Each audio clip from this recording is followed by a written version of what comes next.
चलिए, electrician first year जो बच्चे बैक पेपर देने जा रहे हैं, आप लोगों की स्कीम आ गई है।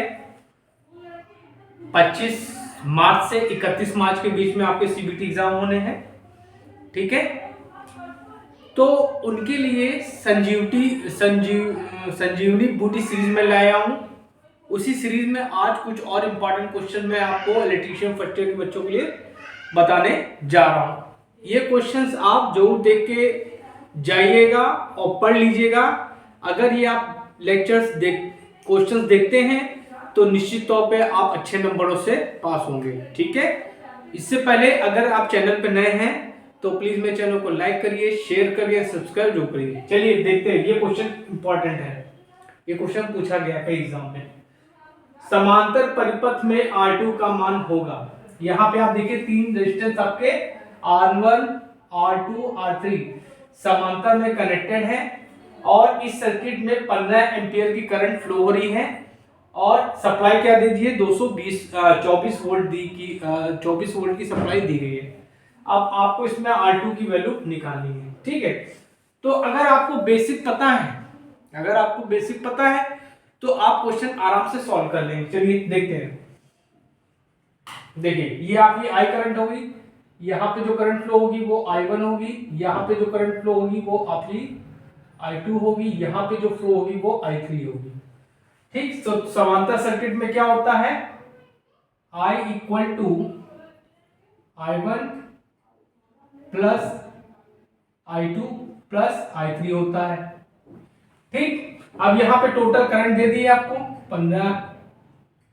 ठीक, I1 को हम लोग क्या लिख सकते हैं, V अपॉन R1 लिख सकते हैं। I2 क्या लिख सकते हैं, V अपॉन R2 और इसको लिख सकते हैं V अपॉन R3। ठीक, हमने यहां पे क्या ले लिया, V कॉमन ले लिया, तो ये हो जाएगा 1 upon R1 plus 1 upon R2 plus 1 upon R3 होगा। ठीक, चलिए अब देखिए इसको सॉल्व करते हैं। V की वैल्यू आपकी क्या हो गई, 24 हो गई। ठीक, 1 बाई R, R1 की वैल्यू 8, R3 की वैल्यू हम इसको ऐसे लिख देते हैं, 1 बाई R ऐसे लिख दिया हमने। ठीक, चलिए इसको सॉल्व करिए। तो इनका एलसीएम कितना है, 8 3 24, 3 है और 3 नोट है 24, 24 प्लस 24 बाई R 2। ठीक है, ओके।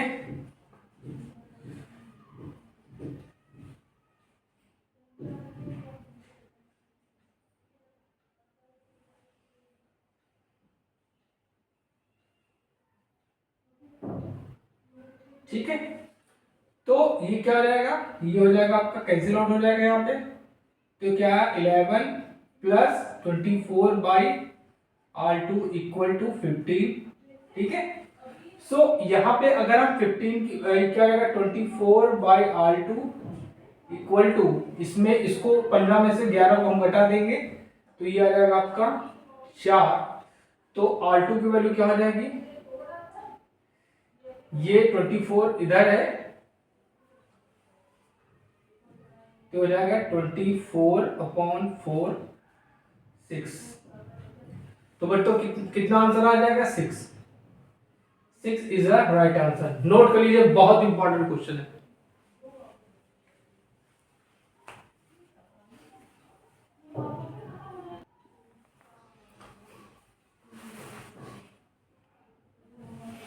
चलिए अगला क्वेश्चन, प्रतिरोधकता की इकाई क्या है। ठीक है, ओम मीटर स्क्वायर, ओम पर मीटर, नन। देखिए प्रतिरोधकता सबकी मैं बता देता हूं आपको यूनिट। ठीक है, इसी में प्रतिरोधकता,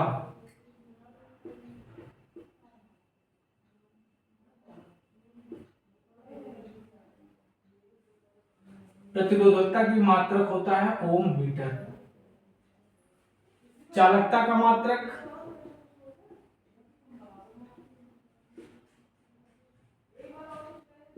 महो और साइमन।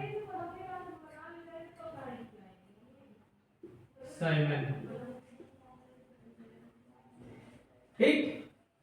विशिष्ट प्रतिरोध का मात्रक,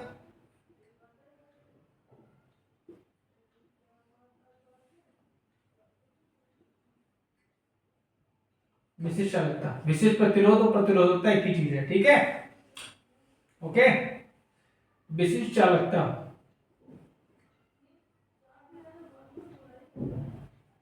इसको हम लोग रो से रिप्रेजेंट करते हैं, ठीक। विशिष्ट चालकता महो पर मीटर, साइमन पर मीटर। रिप्रेजेंट किससे करते हैं? सिग्मा से। रो इक्वल टू 1/सिग्मा, ठीक। करंट का यूनिट एम्पियर, ईएमएफ का वोल्ट,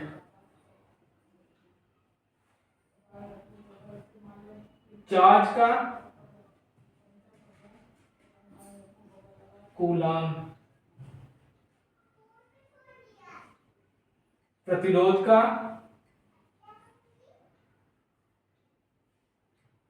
ओम, ठीक।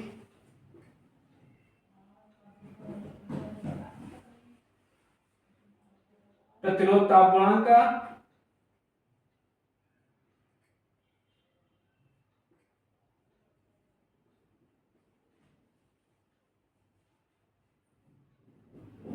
अल्फा से रिप्रेजेंट करते हैं यूनिट प्रति डिग्री सेल्सियस। नोट कर लीजिए सब।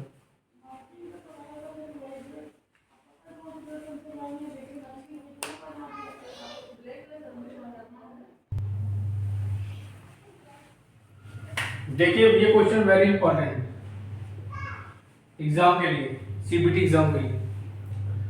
कह रहा है कि परिपथ का क्या प्रभाव होगा यदि AB, ये आप देख रहे हैं, इसको शॉर्ट कर दिया गया है, मोटे तार से शॉर्ट कर दिया गया है, ठीक। परिपथ प्रतिरोध शून्य हो जाएगा, सभी शाखाओं में समान धारा बहेगी, प्रत्येक शाखा में आपूर्ति वोल्टेज रहेगा नहीं। देखिए दो चीजें होती बच्चों, याद रखिएगा हमेशा, मैं बाबा कहता हूं। शॉर्ट कंडीशन में क्या होगा? करंट की वैल्यू अनंत हो जाएगी, ठीक है। प्रतिरोध का मान 0 हो जाएगा और वोल्टेज का मान भी 0 हो जाएगा। तो क्या हो जाएगा? परिपथ प्रतिरोध शून्य हो जाएगा, ठीक। और अगर ओपन की बात आती है, ठीक, तो करंट की वैल्यू 0 हो जाएगी, रेजिस्टेंस का मान अनंत हो जाएगा और वोल्टेज मैक्सिमम रहेगा, ठीक। तो यहां पे शॉर्ट सर्किट की कंडीशन कह रहा है, तो परिपथ प्रतिरोध शून्य हो जाएगा, ठीक है।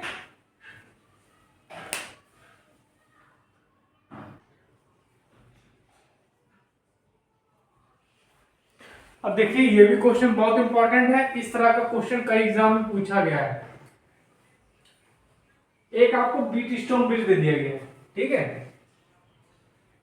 इसमें 4 प्रतिरोध आपके लगे हैं, पीएबी, क्यूबीसी, आरडीसी, एसएडी। जो आपका बीट स्टोन ब्रिज है वो क्या है? संतुलन की अवस्था में। अब क्या कह रहा है? जब संतुलन की अवस्था में है तो ये जो आपका अननोन रेजिस्टेंस है आरडीसी, इसकी वैल्यू निकालनी है। कैसे निकालेंगे? देखिए हमेशा याद रखिएगा, जब ब्रिज संतुलन की अवस्था में होता है, ठीक है, तो क्या हो जाएगा? इसको मान लेते हैं P, इसको मानते हैं Q, इसको मानते हैं R, इसको मानते हैं S। जब संतुलन की अवस्था में होता है, ठीक है, तो जब संतुलन की अवस्था में, पहले आपको देखना है कि संतुलन की अवस्था में लिखा है कि नहीं लिखा है, ठीक। अगर संतुलन की अवस्था में लिखा है तो क्या हो जाएगा? ये रेजिस्टेंस बटे ये रेजिस्टेंस, मतलब P by Q equal to R by S होगा। अब यहां पे पी की जगह इन्होंने क्या दे दिया है, पी ए बी, तो P A B upon Q B C equal to S A D upon R D C. ठीक, हमें आर डी सी की वैल्यू निकालनी है, तो R D C equal to क्या हो जाएगा, आर डी सी धर लो तो क्यू बी सी गुणे S A D upon P A B. सब वैल्यू धर दीजिए उठा के। क्यू बी सी की वैल्यू क्या है 200, एस ए डी की वैल्यू क्या है 12 और इसकी वैल्यू क्या है 4। ठीक, तो काटिए, 2 आएगा 2 6, तो आर डी सी की वैल्यू क्या रहेगी 6 ओम। आंख मूंद के लगा दीजिए 6 ओम पे, कहां गया 6 ओम, नोट कर लीजिए, बहुत इंपॉर्टेंट क्वेश्चन है, आ सकता है।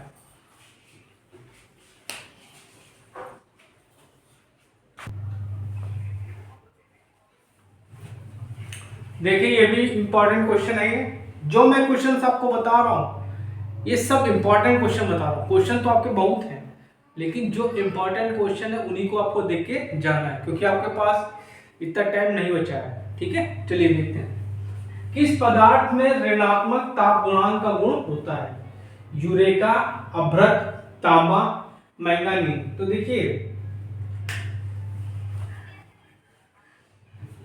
इसमें आंसर क्या हो जाएगा अभ्रक। देखिए ध्यान दीजिए, एक होता है आपका कंडक्टर,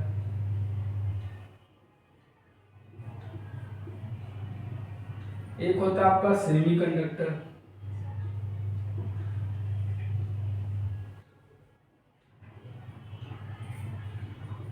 एक होता है इंसुलेटर।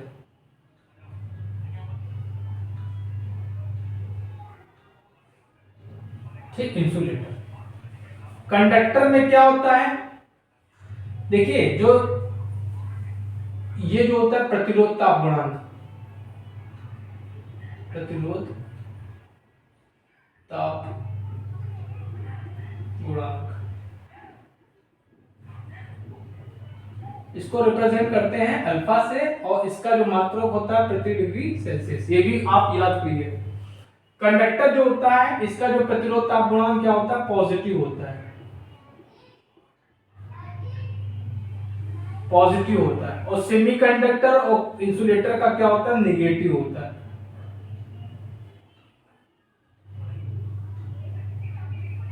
ठीक है, नोट कर लीजिए।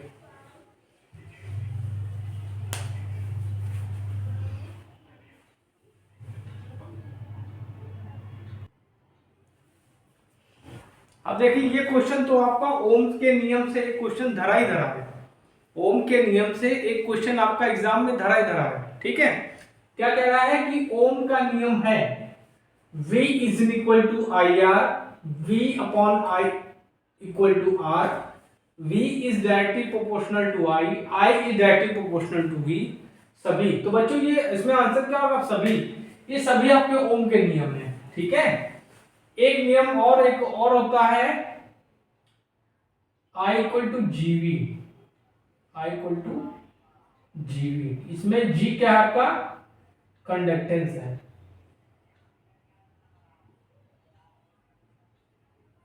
ठीक, ओम का जो नियम होता है किस पे लागू होता है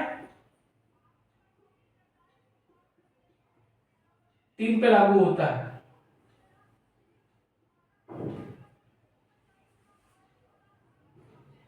इंडक्टर,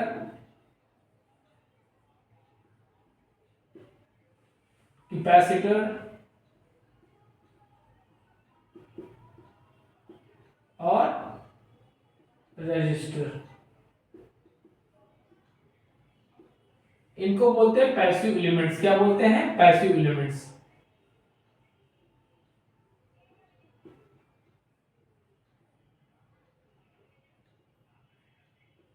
इस पे लागू नहीं होता है एक्टिव लिमिट्स।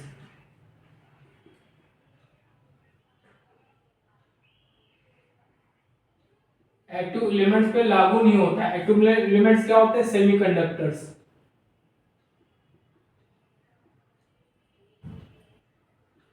सेमीकंडक्टर्स में क्या आता है आपके? जर्मेनियम है,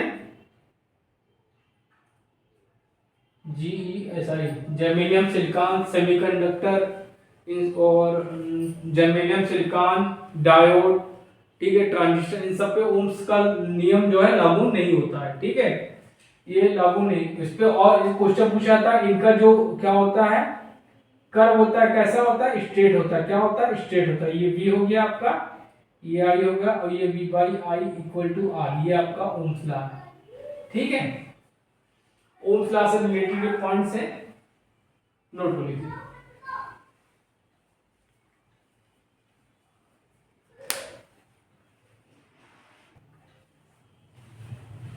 देखिए ये क्वेश्चन वेरी इंपॉर्टेंट है, प्लस माइनस, ठीक, वेरी इंपॉर्टेंट है, कई एग्जाम में पूछा गया है। कह रहा है कि परिपथ की कुल धारिता ज्ञात करो। आपके 3 कैपेसिटर जो है सीरीज में कनेक्टेड है। ऑप्शन दिए 0.16 माइक्रोफैरेड, 6 माइक्रोफैरेड, 30 माइक्रोफैरेड, 70 माइक्रोफैरेड। देखिए जब सीरीज में कनेक्टेड होते हैं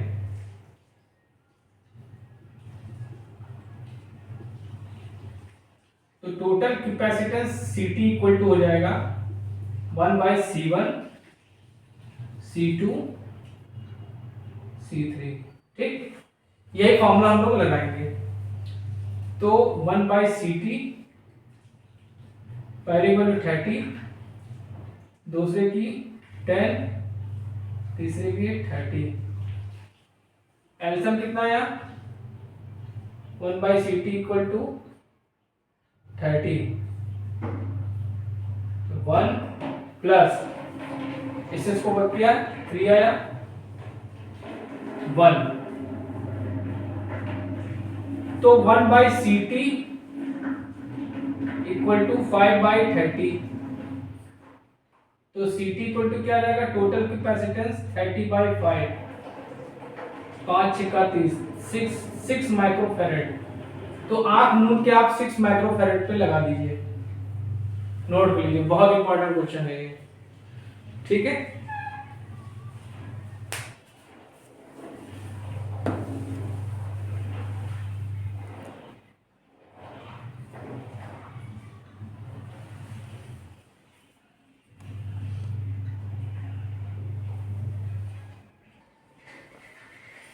अब देखिए एक आपको RLC सर्किट दे दिया है, ठीक है, सीरीज RL सर्किट, ये R है, ये L है, ये क्या है? XC कैपेसिटर, रेजिस्टर लगा है, इंडक्टर लगा है, ये कैपेसिटर लगा है, सीरीज में कनेक्टेड है, और इनको 240 वोल्ट की सप्लाई दे दी जा रही है AC, जिसकी फ्रीक्वेंसी 80 हर्ट्ज है। अब क्या कह रहा है कि अगर R की वैल्यू 50 ओम है, XL की वैल्यू 36 ओम है और XC की 24 ओम है, तो परिपथ की प्रतिबाधा ज्ञात कीजिए। देखिए जो आपका RLC सर्किट होता है उसका जो इंपीडेंस का फॉर्मूला होता है प्रतिबाधा,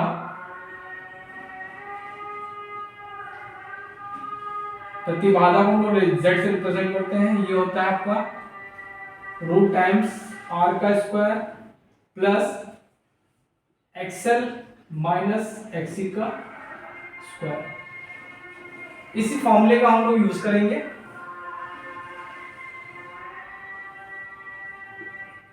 ये हो जाएगा 50 का स्क्वायर, XL की वैल्यू कितनी दी है? 36 माइनस 24 का स्क्वायर, तो कर लीजिए, चलिए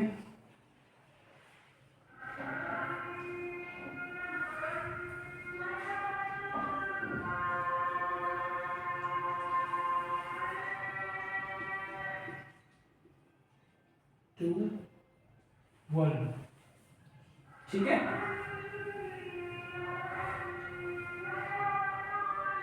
बेटा यहाँ पे 5 ओम होगा, मिसप्रिंटिंग है, यहाँ पे 5 ओम रखिएगा आपको, ठीक है। तो ये हो जाएगा 5 का स्क्वायर 25, 12 स्क्वायर 144, इसको ऐड करेंगे रूट 169 आएगा। 169 किसका रूट होता है, तो इसमें आंसर क्या रहेगा आपका 30 ओम। नोट कर लीजिए, यहाँ थोड़ा मिसप्रिंटिंग हो गई है, ठीक है, नोट कर लीजिए।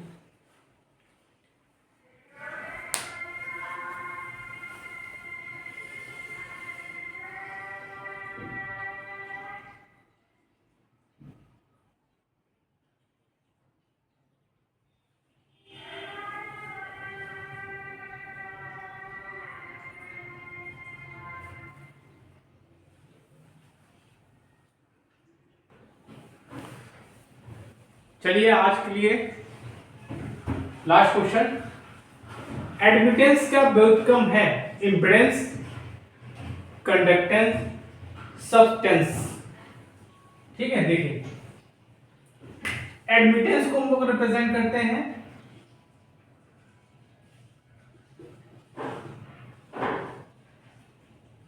y से,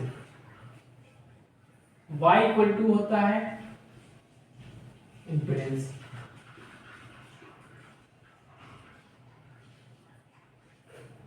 इम्पीडेंस को z से, ठीक। देखिए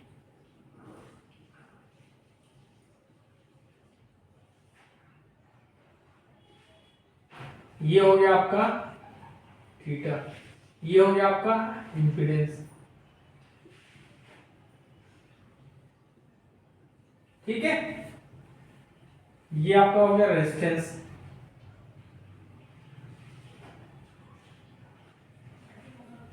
ये होगा आपका रिएक्टेंस, ठीक। तो इम्पीडेंस इक्वल टू, इसी तरह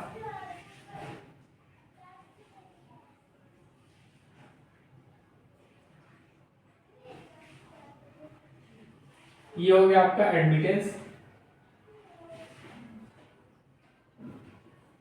ये होगा आपका ससेप्टेंस, और ये हो गया आपका कंडक्टेंस, ठीक। तो एडमिटेंस क्या होगा, इम्पीडेंस का उल्टा हो गया, ठीक है। ससेप्टेंस ये हो गया आपका रिएक्टेंस का उल्टा, ठीक। और कंडक्टेंस जो होगा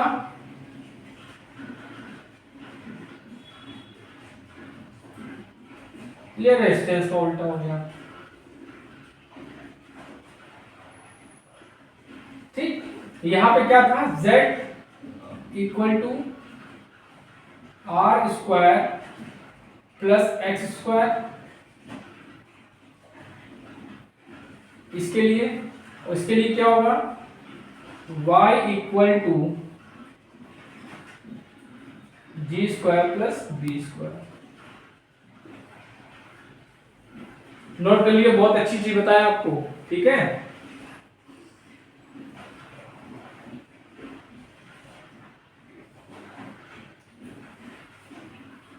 इसको रिप्रेजेंट करते हैं b से, इसको g से। तो आप लोग प्लीज मेरे वीडियो, जो मैं वीडियो बनाता हूं उनका रिस्पांस दिया करिए, ठीक है। और प्लीज मेरे चैनल को लाइक करिए, शेयर करें, सब्सक्राइब करिए।